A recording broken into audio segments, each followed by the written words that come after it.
White Sox have let go of their manager. What do you think of this news? Is this fair or foul? Letting go of your bench coach after losing only one game after a one-game winning streak. Well, all joking aside, Armando, this White Sox team had been one of the worst team historically in baseball. They needed a scapegoat, and almost all blame goes to the coach every time a team does not perform well. I'm calling this one foul. Oh, breaking news. What We have happened? breaking news. Here we go again with the plus minuses there. When you beat me to it, I was like, oh shoot, we're totally You gonna. have to be quick. You have to be quick. In game, real time, it's hard to like make that same call 100%.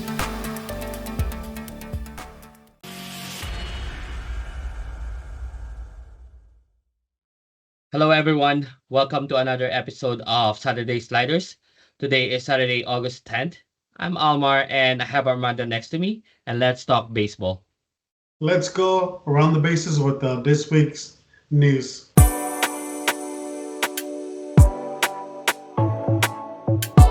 Omar, let's start with the news that broke out 4 days ago. The White Sox have let go of their manager.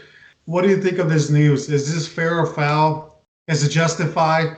Letting go of your bench coach after losing only one game after a one-game winning streak.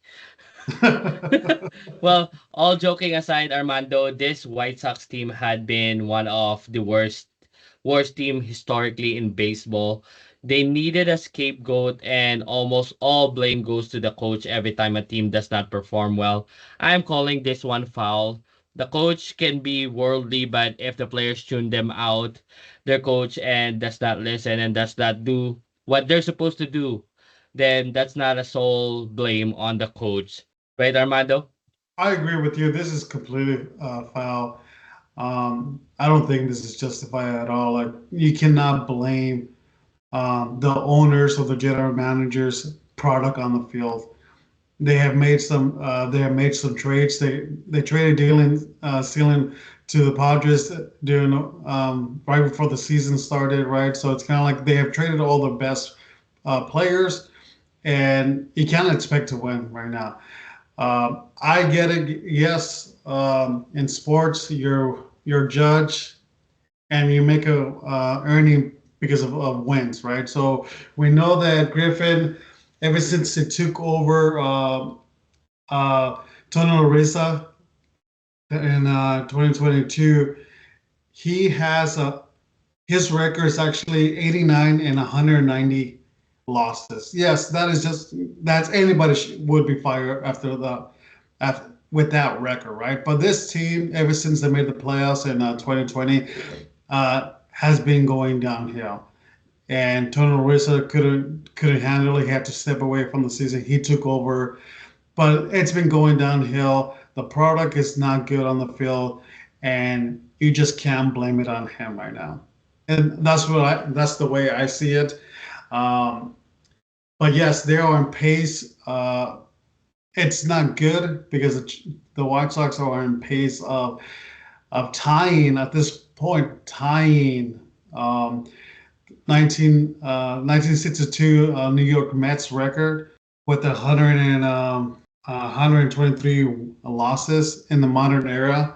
So yes, that's they're going downhill, right? That's not the numbers you want to hear. You don't want to be a part of that history, right? But it's going to get worse. This is not the big, the firing is not going to be the least of the problems right now because in order to avoid that record, they're going to have to go 15 and 31 in the next 43 games or 47 games, something like that. So that's a winning percentage of 3.51. It's not looking good right now. So I think at this point, they will have to, in order to not tie the Mets record, they need to get to the 43 win plateau of the season, and it doesn't seem like it. Yeah, my under 50 wins is still good, right, Armando? Yeah, my 55 points. Right. But yes, I'm it's kind of why if you knew you were gonna fire him, why not fire him when he was at the 21 game losing streak, right? You yeah, fired him after he won the first game in a long time. that's just Oh, that's so sad, funny. right? That's just Yeah. sad. But since it happened, since the record happened with against the A's, what is more? Let me ask you a question. What is more likely to see again? Uh, Another 21 game losing streak or a 20 plus winning streak that happened from the A's in back in 2003. So you're asking if there's a team that can win 20 or more games straight, or is there a losing streak of 20 or more games? Correct. Which one will we see first? First. Yeah. I think the losing streak we'll see next. Like earlier than a winning streak of 20 or more games, because it's hard to win now. It's hard to win Right. now.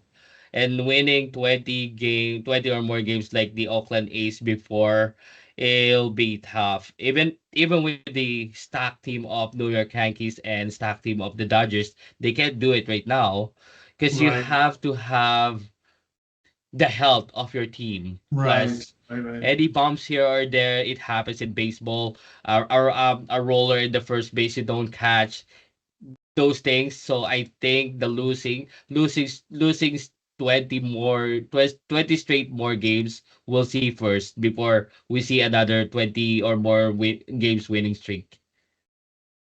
Yeah, I think if this team is in the field next year, they probably will break it. Break their own record. Yeah. Well, the thing is that they had a 14 game losing streak this season. Yeah. This season alone, right? So that's pretty significant right there, right? So I would like to say that it's we will see a 20 plus game winning streak more often because all depending on health, right? So I think you can with super teams, you're more likely to see that. But both records are pretty much they're untouchable. Like it doesn't happen that often. Only a special team can do that. Yeah, only a special select can lose 20 or more Yeah, straight games, exactly. right? That's exactly. All right, let's move on I guess a couple of concerning. If you're a if you're a fan of the Braves or the Dodgers, the Dodgers have lost their 9 game lead in the National League. Right now, both the Padres and the Diamondbacks are 2.5, and I think the Diamondbacks are 3.5 games. And the Atlanta Braves are have well, they have actually well, as yesterday they actually were out of the playoff race, but right now, because of the Mets loss, now they're tied for the third wild card spot. But which team should be more concerned about their recent struggles? So every team goes through a slump in during the season. It's a matter of how your team respond to adversities like this. Braves and Dodgers were perennial World Series bets, not just for us, Armando, Yeah. but almost all baseball fans were picking them to face in the NL pennant, right? Right. So the biggest disappointment for me if they don't win their division is the Dodgers. They spent 700 million on Shohei this offseason. They still can win the World Series, don't get me wrong, even as a wild card team. Teams from before last year, Rangers won. They were the wild card team, right? But that's not the question. They were considered to be running away with the NL West division this year. When you shell this kind of money to one player, you're supposed to run away with the division. And if they don't win this division, it'll be it'll be a disappointment, in my opinion. Right. Okay. I agree with you. I think the biggest concern should be the Dodgers. They should be concerned, and mostly because they have two very hot teams trailing. Not mostly you get one team just behind you, right? But you have two teams right behind you, and they face each other. And next month they have one series against the Padres and one series against the Diamondbacks. So if you have a 3 game lead, that lead could disappear, right? So it's not Yeah. a cushion, right? And you could um, be one of the wild card. The Dodgers can still be, but right now they don't have the pitching staff. Right now um, they have 2 rookie starters right now, trying to keep up the momentum for the Dodgers while trying to hold water, right? So that's a lot of pressure. If you're one of the wild cards, that's a 1 game elimination game. Who are you going to send out there, right? Kershaw is not. He's still coming back from injury. Um, so who do you trust right now, right? So the Dodgers announced when there's no date yet, but Mookie Betts, when he comes back, he's not going back to short. He's going back to the outfield. So to me, make that tells me he's not actually 100% healthy. So he might be 90%, but not good enough, not healthy enough to play short. So he's going to be playing outfield. So there's some red flags there, right? So there's no room for error uh, for with only 40 something games left on the season.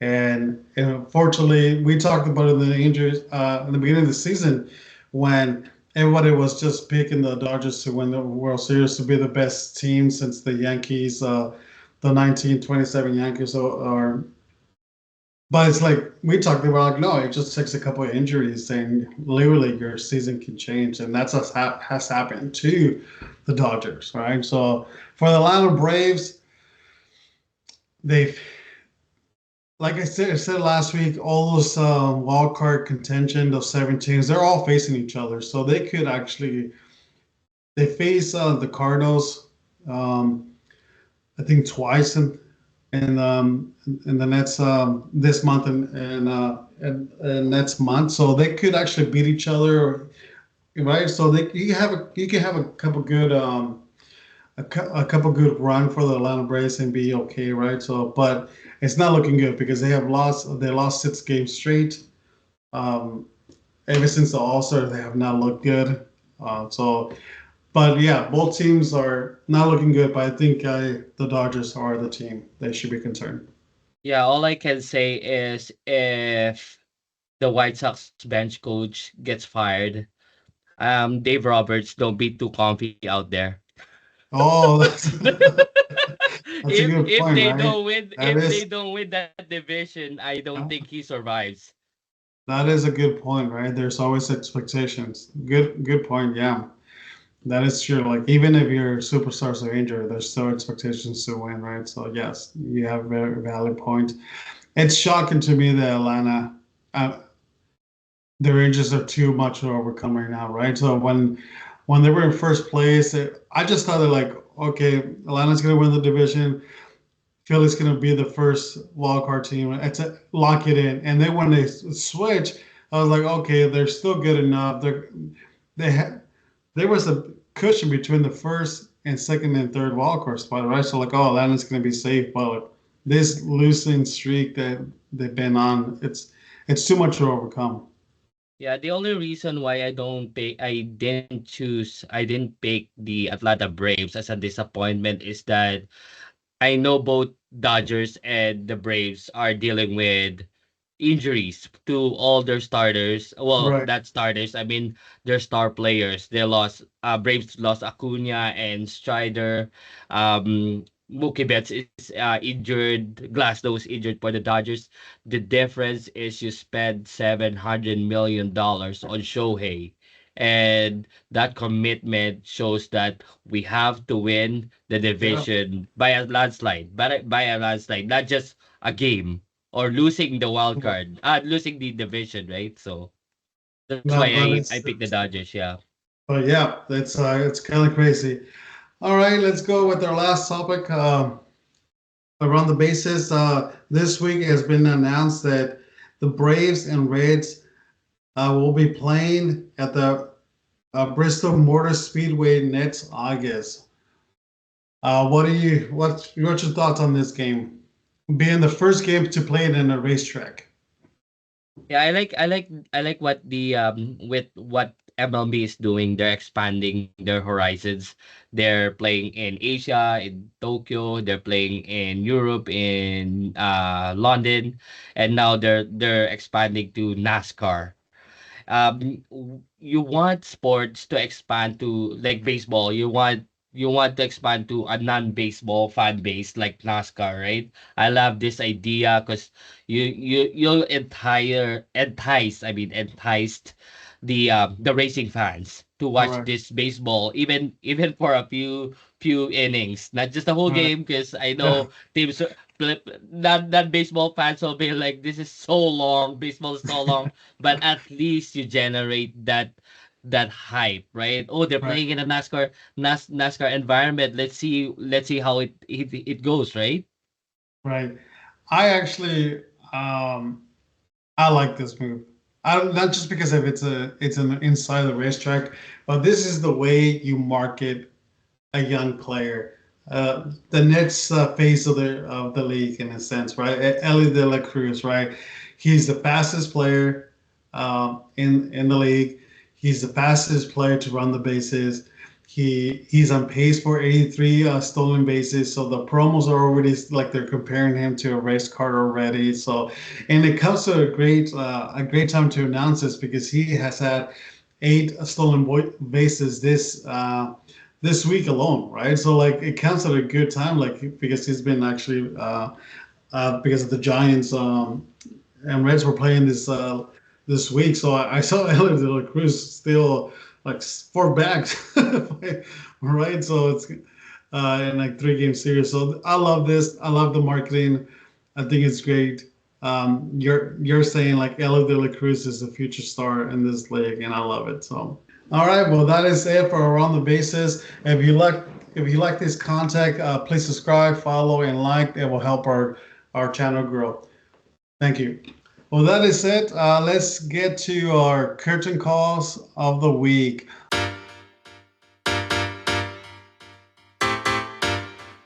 Omar, I'm going to start it off. Um, for my team of the week, I'm going with one of the teams I already talked about, just right behind the Dodgers, and that is the San Diego Padres. They are 17-3 since the All Star. They are red hot. It doesn't seem that they're going to be losing anytime soon. They have in the last 10 games they're 9-1.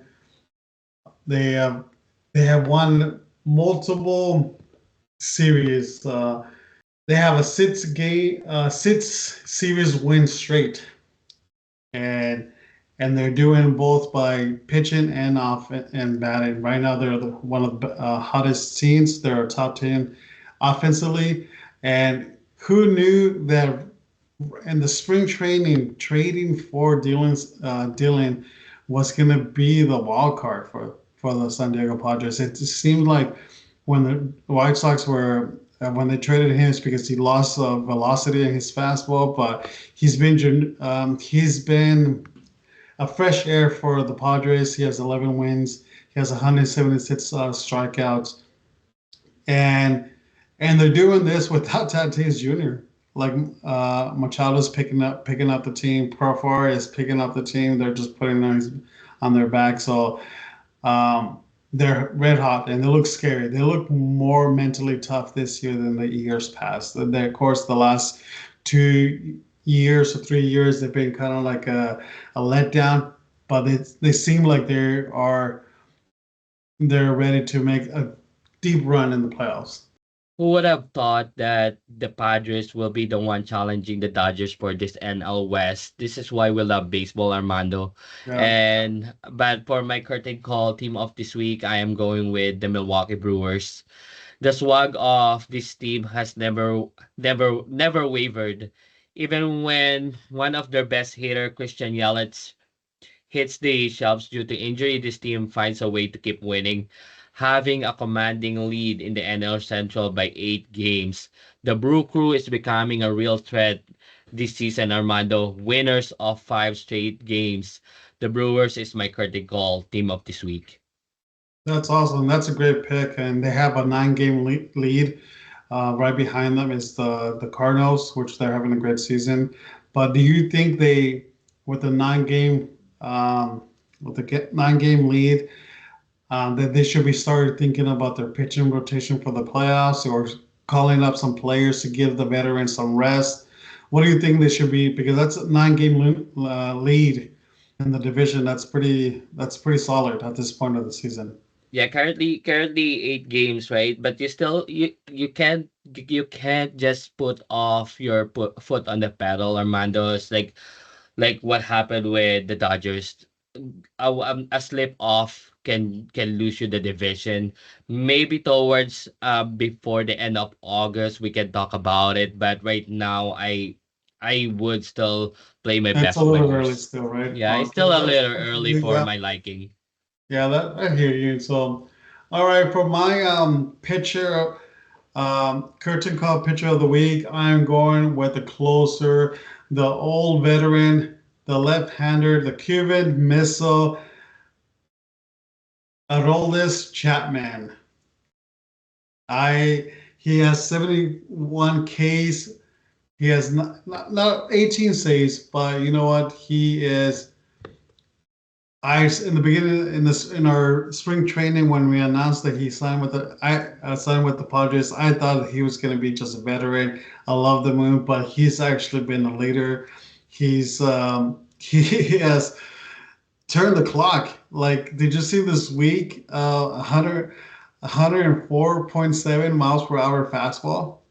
Yep, I saw that pitch sequence against the Padres with Machado. Machado, Manny yeah, Machado, eh, one pitch after the other, it goes higher by higher, a yes, mile, right? And Machado's second, oh my goodness, he just like I can't hit this. yeah. Like they were both staring at each other, laughing. Yeah, all 6 pitches were over 100. Yes. Consistently 100, like, and he's been doing this like all season long. He's been actually throwing pretty hard the ball for a player that he has made comments that whether he was with the Cubs or the Yankees, he made comments, they don't know how to use me. Like, he's so like this like kind of made had a bad taste like in fans, because like, oh, he's just a player that he's winding down. He's getting older. He doesn't have the arm strength no more. But he has definitely turned the clock backwards, and it was impressive to see that sequence to Machado, 6 straight pitches over 100, and like you said, it went higher because the first fastball was 101, and then 102, 103, and he started climbing the ladder, and it was great. So it was great to Yeah. see that, and I love that. But in other notes, actually, he broke the record this week for more strikeouts by a left-hander reliever. Um, he Chapman tied Wagner records for 1,196 strikeouts, and that's really great because he has had a great long career. Yeah, so he keeps making history. So good for him. Um, Yes, for this, yeah.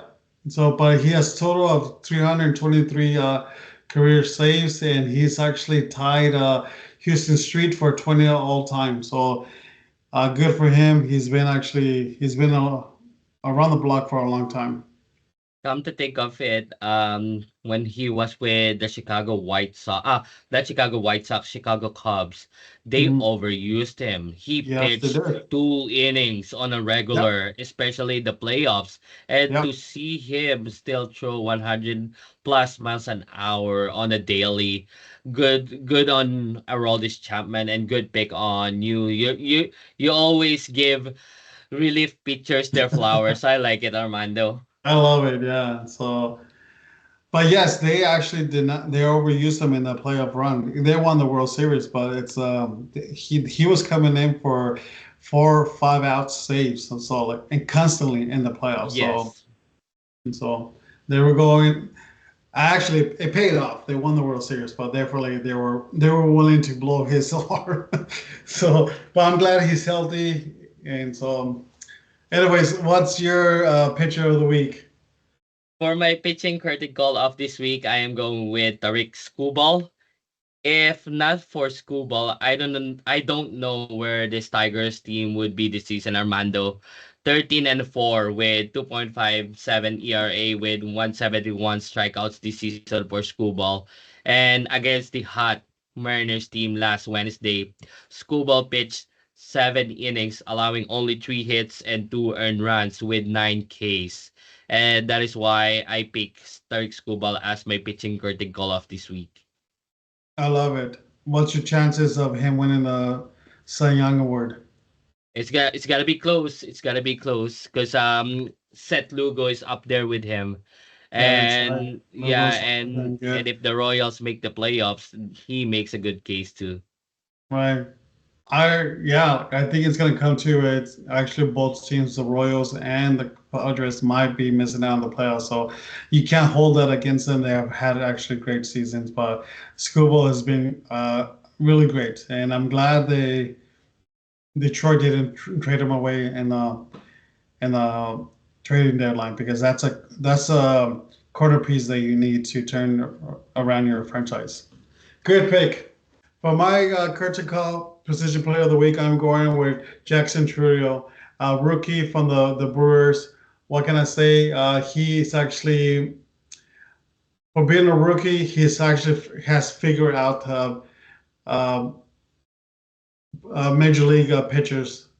He has 96 hits for a rookie. He's going to get over that. He has 15 doubles, 14 home runs, 50 RBIs, um, 24 walks. Right, we love it. He gets on base. He bats second in the lineup.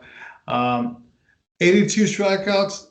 It's a big number, but when you compare it to other major leagues, that's a very low for 103 for 353 at bats, only 82 strikeouts. That's a really great percentage. He gets on base. It is hard to strike him out. He actually is a really great fielder. So um, he is. There's a reason why he was the number one prospect for the Brewers farm system.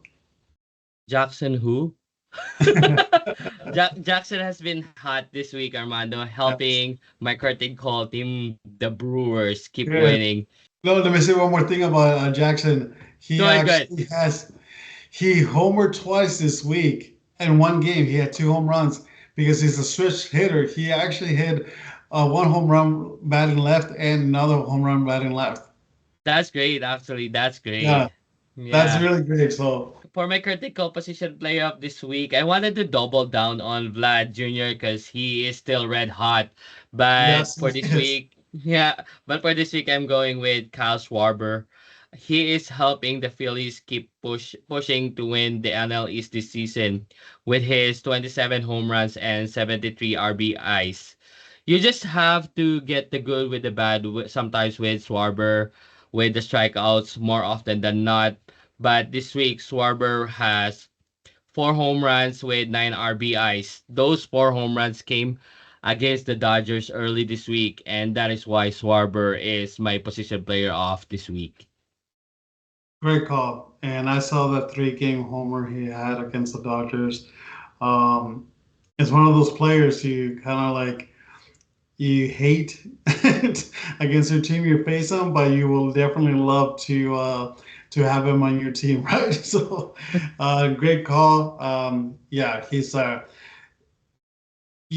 hit 30 plus home runs, but you really have to you just have to put up with the strikeouts, right? So it's a big number, but great call. So and yeah, that's why their Phillies are one of the favorites right now, right? So great call.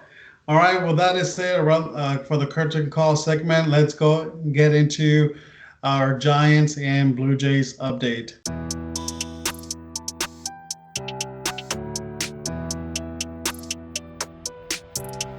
Omar, I'm gonna. Yesterday, it was announced that Camilo DeBall, our All-Star closer, has been demoted to AAA. This comes on the eve of um, giving up a three-run homer um, in the bottom of the ninth. They were on the road uh, and against the Washington Nationals. And obviously, the Giants won in extra innings, but when you have a three-game lead, a run lead in the bottom, you just cannot do that, right? So, and he had three appearances this week. The first appearance against Cincinnati, he struck out the side, three strikeouts. Okay, good. Maybe he has his, but then the following opportunity, save opportunity, he walks two batters. And yeah, he gets a double play, but still, like when you have the lead and you're allowing, when you're just walking, uh, walking players and allow them to a team to give hope. Um, it's not good. He has lost control of his fastball. He doesn't have confidence on his slider. He only has five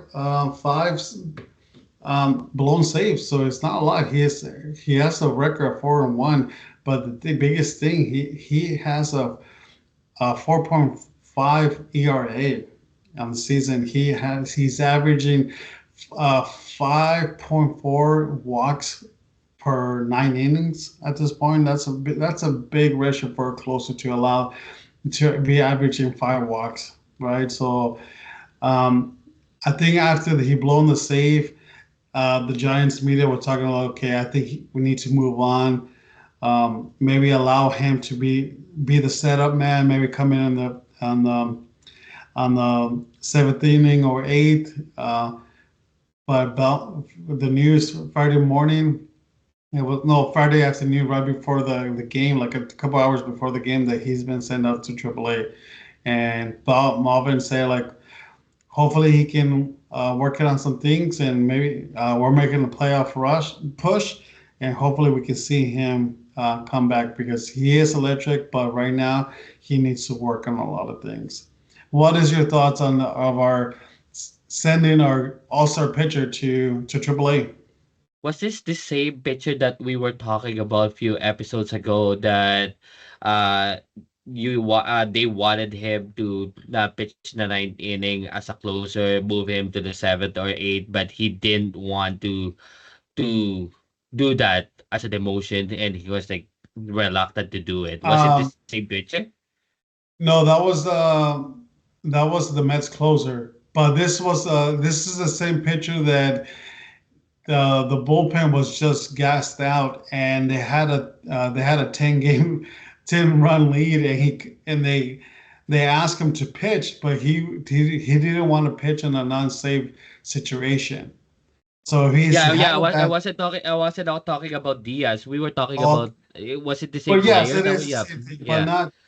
He was never demoted, but when he needed to pitch the nine, he was related to pitch the ninth inning on a non-save opportunity, and a couple games they had like a 10. Oh, the one game was a 10 run lead, and he gave up like 4 runs like in the on the ninth. So and other times he had like a 7 run, a 5 game lead, then he just loads the bases. So yes, same pitcher, but Yeah, I he did. I never did pitched ask. I the. did. I yeah. I didn't answer. I didn't answer your question, but having 4.5 ERA and blowing saves won't get your team a chance in the playoffs. And if you're running out of time chasing the wild card, you can't keep blowing saves.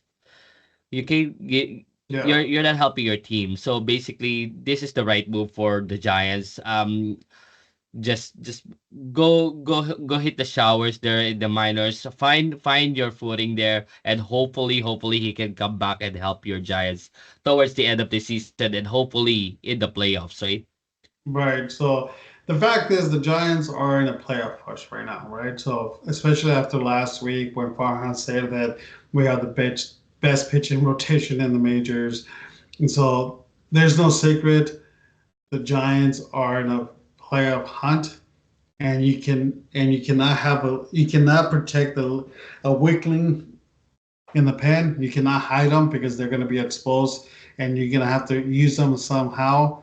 So early in the week, my original question was going to be how should they handle this situation, right? But with this big news that happened yesterday, or like hours before the game, like being sent down, that is actually a shock.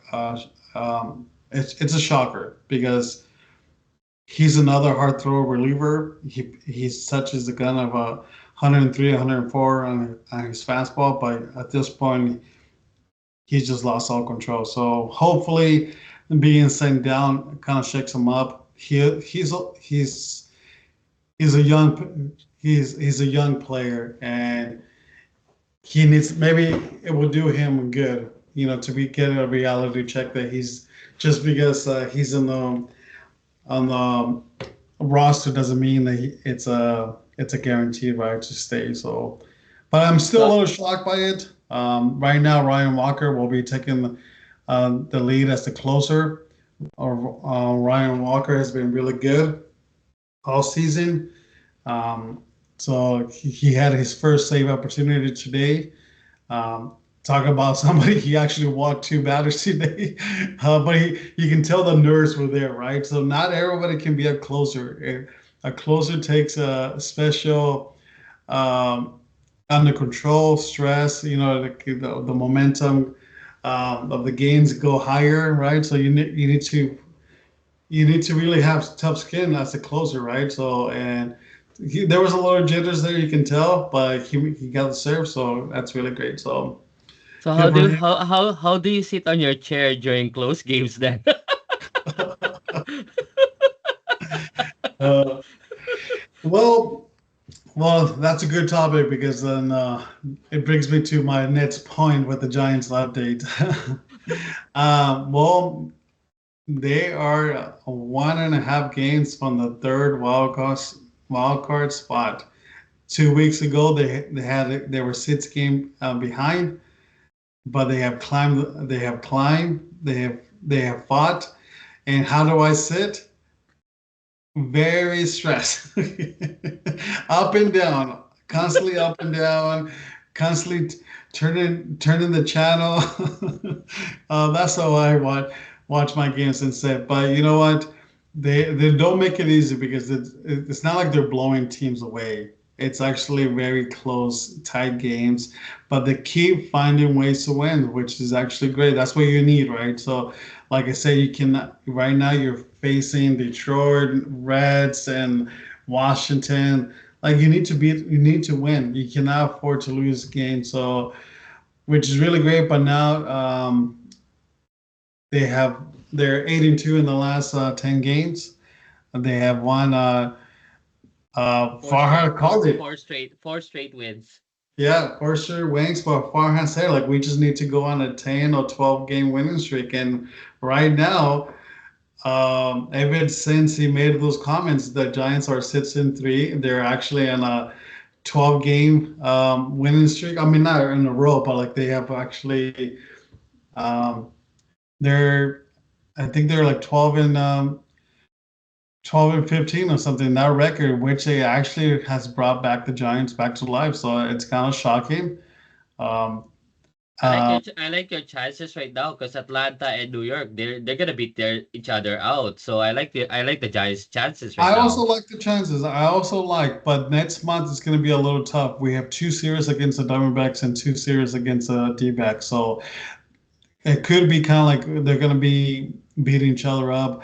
But then we're facing the Cardinals and the Milwaukee Brewers. So next month is actually going to be a very tough, but it's going to prepare the Giants if they make the playoffs. They're going to be in playoff mode already. But in this month, they're actually facing a lot of bad teams, and they just need to beat up on those bad teams. And right now, the Atlanta Braves are struggling. but they have a 4 game series against starting on Monday, and you need to keep that going. You cannot give a lot of breaks. So teams that are trying to fight for the wild card spot, you cannot give them life. You need to take the opportunity. So it's really great. Um, so I think it's been great. They're winning. I think this is the fourth straight series win. So they already beat Detroit again today. So they already got the series win. Maybe tomorrow they go for the sweep. So that will be great. Um, and actually, the Giants have had more home runs in the last 10 days. They have had they've hit 16 home runs in 10 games, and that's most that is more home runs they ever hit with Soler in the DH spot. So go figure. So Addition by subtraction, right, Armando? exactly. Just rest check. Um, I think one of the biggest um, a player that I want to give a shout out is actually Kanha. Um, he actually was drafted by the A's. Um, he's actually a Bay Area native. He was born and raised in San Jose, California. He has pitched. He has played for both the A's and the Giants. How can you say who can say that like he can actually a player who born in the Bay Area has played for both teams, right? So he was great for the A's in his thing, and then he's been traded. He was traded a couple times, and actually he was not even playing, but he was with the Detroit Tigers, but he was just sitting. He was not even a player, so the Giants just took him off, and he's actually has had a spark. He has had some clutch hits for the Giants so far, game winning RBI already. So good for him, Mark Kanha.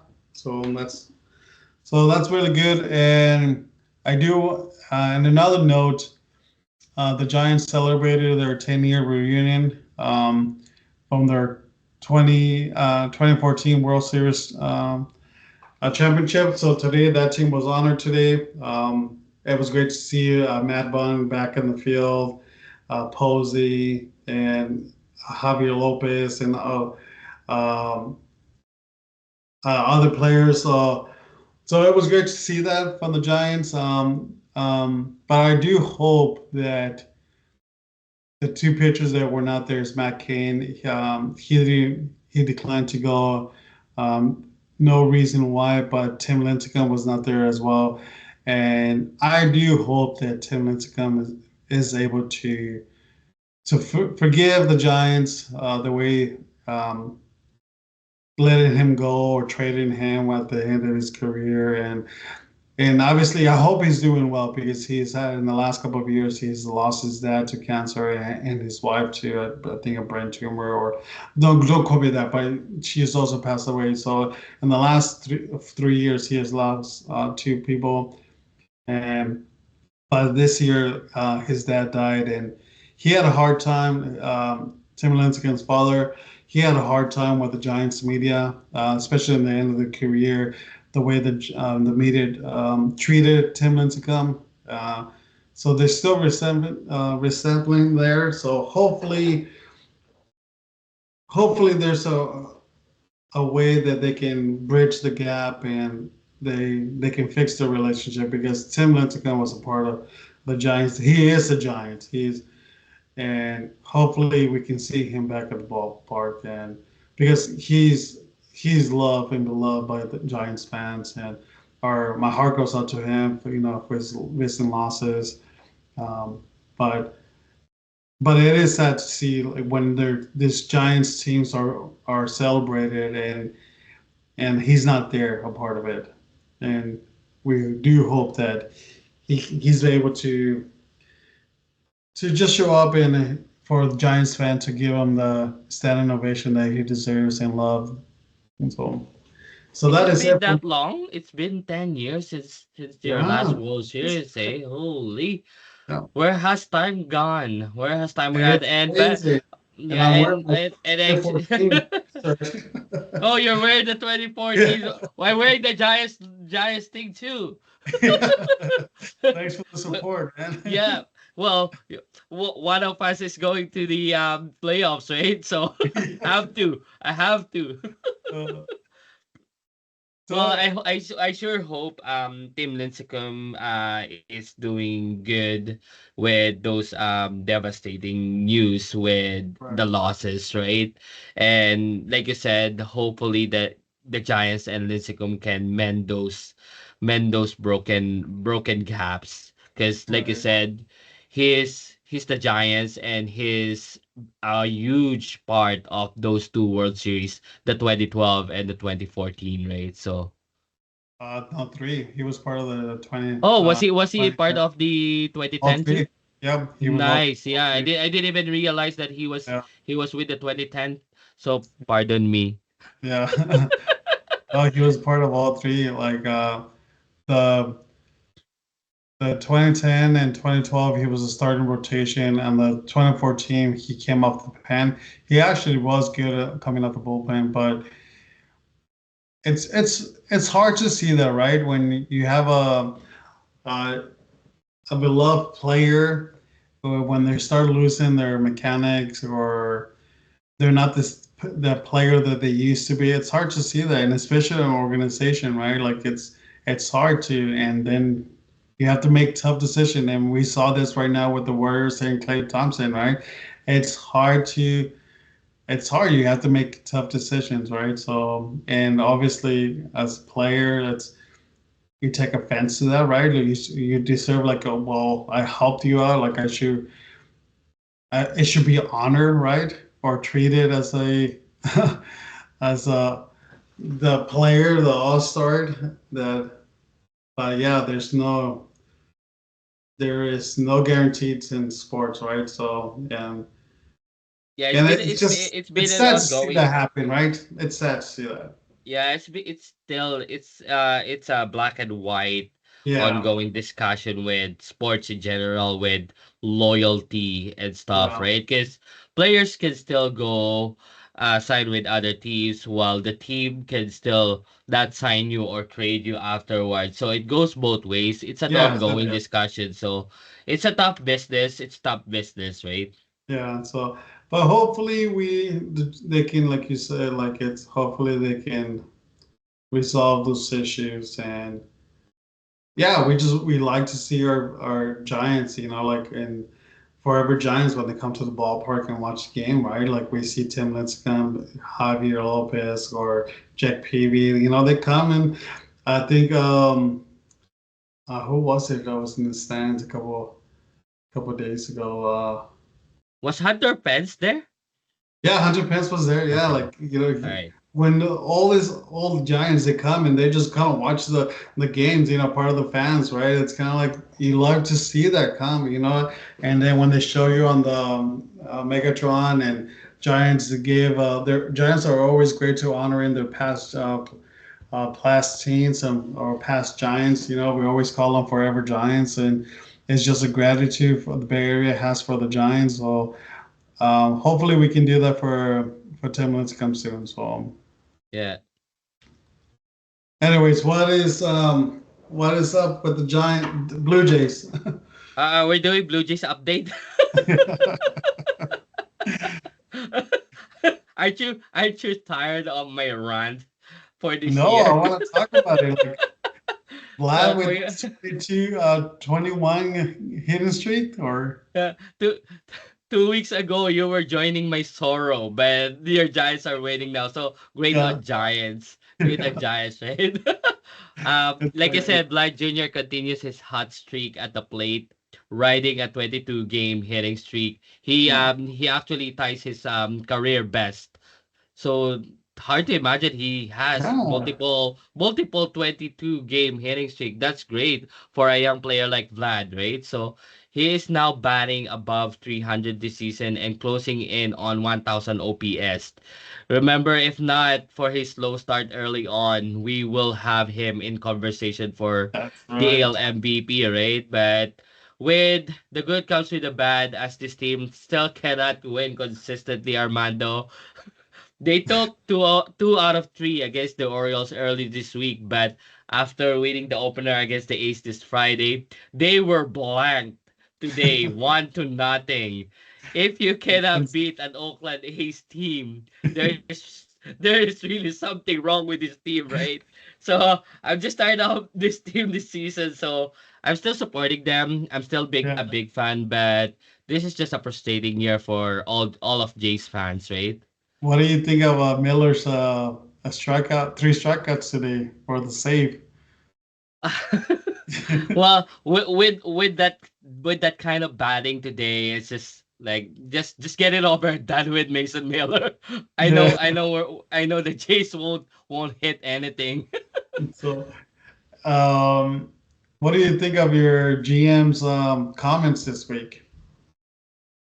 Uh it's really tough. I know they're working their best. I don't wanna just say anything bad against them, but these two gentlemen, they have to go.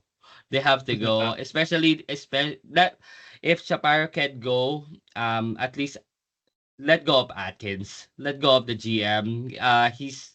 He didn't strengthen the team hitting wise this season. That's a big gap. That's a big gap. it So if is. you It's a if you gutsy go ahead. it's a gutsy call to go to the media and to say like this is a championship roster, and we're very disappointed the way the season turned out. I was like championship roster, like that's very hard to actually to agree, right? So, but you know what?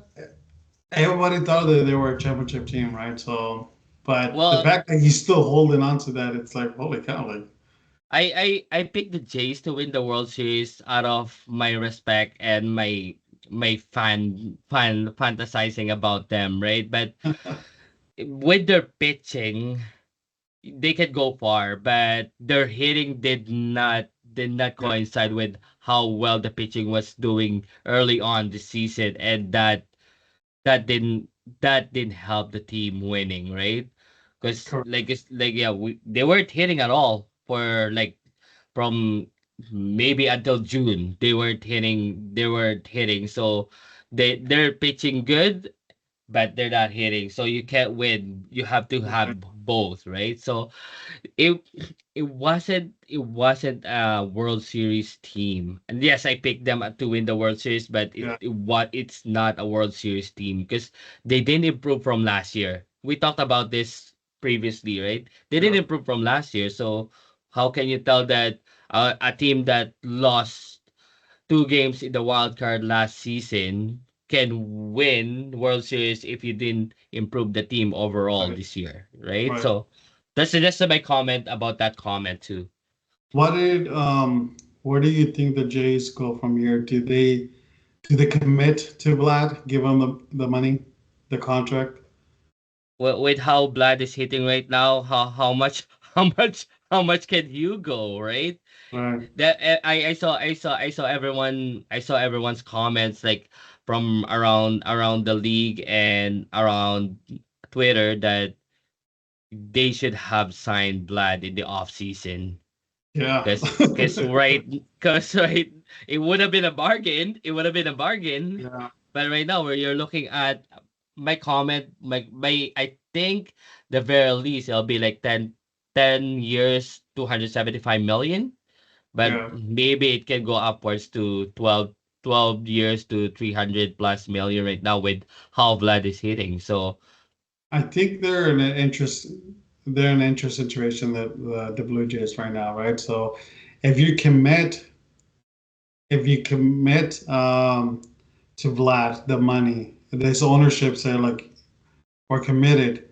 It's hard to say like it's hard to say like oh we're going to commit, but we're not going to commit to the rest of the team, right? If you can commit in that that type of money from Vlad, you really have the pieces to turn this around, right? You have Kevin Gossman, you have the pitching, you have the bullpen. It's a really good bullpen, right? So they just the starting rotation needs help tweaking, and you have the cornerstep from Bo if he can turn it around, and Vlad. So you have the pieces, and the next year they could be like the New York Mets of this year, right? Like have turned it around, right? Like 2 seasons ago, they made all the signings and then they end up trading them away because it wasn't working. But this year the Mets was able to turn it around because they had some key pieces that. So the Jays, I feel like they could be in the same situation like the Mets. Like they have the pieces around. You need to retool and bring other people to help those Vol or Vlad or Kevin, right? So it's kind of like, so I think they have the pieces, but it's going to take to the ownership to say, are we committed to this financially, or are we going to be committed to a fully rebuild? Yeah, I will ask this question to you, because you're an outsider of Jace, right?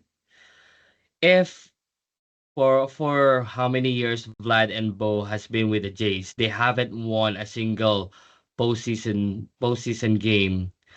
So would you trade Vlad to get pieces to get them over the hump, like what the Raptors did with DeRozan, right? They can't get past LeBron James, and they Right. traded a pretty much a franchise player, DeRozan, to get that piece, Kawhi Leonard, and it worked for them.